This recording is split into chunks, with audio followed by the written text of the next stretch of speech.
only way to maintain a high-performing team is to have high standards. In response to some of the comments left on my previous video, where I talked about the fact that the worst thing you can do for high-performing teams is maintain low-performing individuals, i.e. if you have a high-performing team but you have some low performers, you should either help them become high performers or you should graciously move them out of the organization. And this brought up the idea that I have a manager or I have a colleague who does their job but they're an asshole. Or I have a manager or I have a colleague who is a really lovely person to be around but they don't actually do any work. And this highlights the idea that performance is a complicated concept to define. The framework that I've always used when looking at performance for employees, and that includes managers, is what I refer to as UBAR.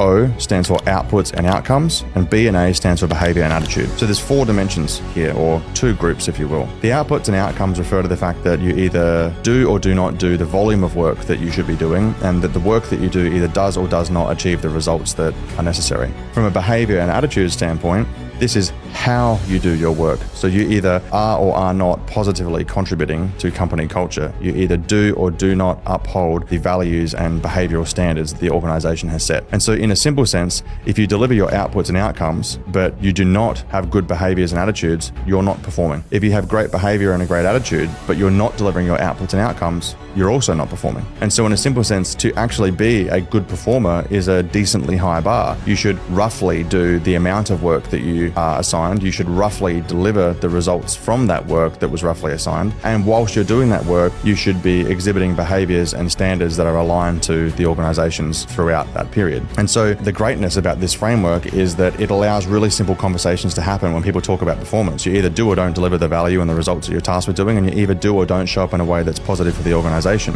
And so for those of you that have seen my previous post, or for those of you that have challenges with this in your organization, again, I bring you to the same situation. If you're a manager and you have employees that are high performing but have terrible attitudes, you either have to fix that attitude or get rid of them. If you have employees that have a great attitude but have low performance, you have to fix that performance or get rid of them. And the only way to maintain a high performing team is to have high standards for performance. And so these standards, outputs, outcomes, behavior, and attitude, is a framework for maintaining and identifying standards in people in your team.